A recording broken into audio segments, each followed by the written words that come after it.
He's finally here! It's rare that I make a chapter review video, but I mean, I think in instances like this where a chapter is so mind-bogglingly insane, it's worth making an exception. Rox's reveal genuinely came out of nowhere for me, and especially since I've stopped looking at leaks, things like this just make me go absolutely insane. I mean, picture this. You're sitting on a train in a cart that smells full of weed, and the guy next to you is probably the one smoking the weed. And all of a sudden, BAM! Rox Diesebek himself is on your phone. Yeah, this is the type of insane it was. I have no idea why I made you guys picture that. Anywho, Rox's reveal was by far one of the most coldest and badass entrances I have ever seen. I mean, One Piece has always done character intros, right? And it's times like this when you're reminded of just how insane years of world building is and how it can culminate into something so insane, you are literally left speechless in a weed-filled car. From the slicing of the mountain to the audacity to walk into Elbaf like he owns the damn place, the man walked in with all the swagger in the world. And then he has the balls to ask us if he'd find Harold in this country, which, knowing how Harold is no longer doing too well in the living department, probably means he eventually goes into the kingdom and kills Harold himself. However, this isn't even the most hype part, because in a panel with young Whitebeard, Shiki, and even Stussy, the narrator steals the show. Because what do you mean this man took an admiral out single-handedly? Listen, there have been many times we've seen admirals get absolutely fried. Happened to Akainu on Marineford and Green Bull on Wano, but we have never seen or even heard about an admiral being taken out. I mean, that is absolute insanity. Even scarier is that this happened during the Reverie, which means either Rox is a genius who has incredible stealth and planning, or he just beat the shit out of an admiral before the other two even had a chance to react. I mean, this type of feat is honestly unprecedented. We have never even seen a person accomplish something this insane, and we have never seen someone so incredibly full of swag. I mean, look at this man, look at his outfit, fucking Atem over here. Anyways, swagger and Rox plays aside, it's time we talk about the man who's far more powerful than Rox. The man who I wake up to in the morning and pray. The man who is my sole reason for living. The man who I wake up in the morning and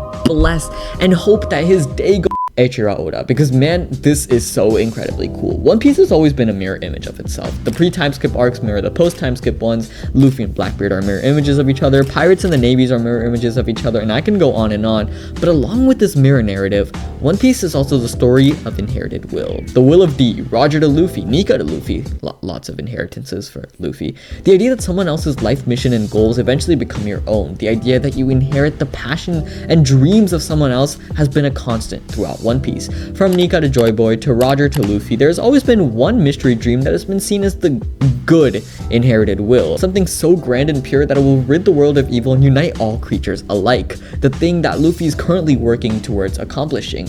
And then on the other hand, there's whatever this is. I mean, look at that face. Whatever Blackbeard inherited from his dad cannot be good.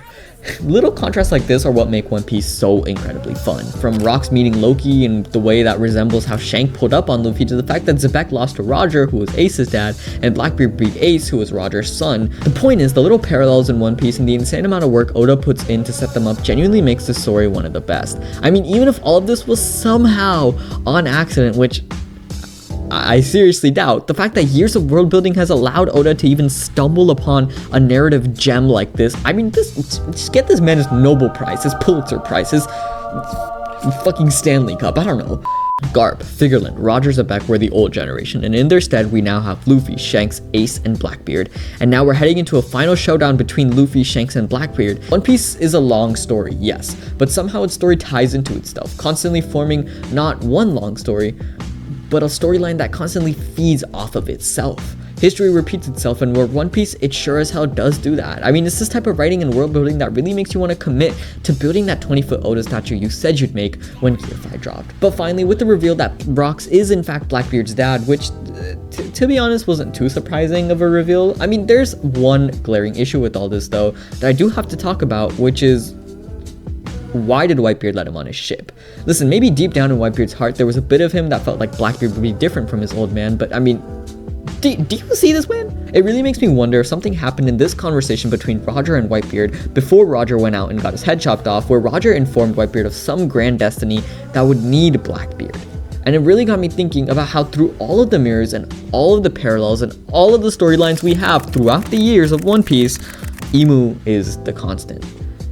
Imu is the one character who has no mirror. Imu alone has stood through all of time. From Joy Boy in the Ancient Kingdom to the present day to God's Valley, everything, Imu has always stood through it. And it really makes you wonder if maybe, just maybe, the incident of God Valley played out a little differently, Imu would no longer be in power. But more importantly, it makes you wonder if something Roger said to Whitebeard made him realize that Blackbeard is somehow necessary and instrumental for Imu's defeat to achieve the ultimate dream of whatever is going on in Monkey D. Luffy's head. Anyways, guys, this was a quick short video that I made tonight, and I just wanted to talk about this new chapter because shit was crazy and I loved it. But let me know what you guys think of the chapter. Let me guys know what theories or ideas you have that pops into your head, and overall, subscribe if you want to see more stuff like this, and I'll see you guys next time.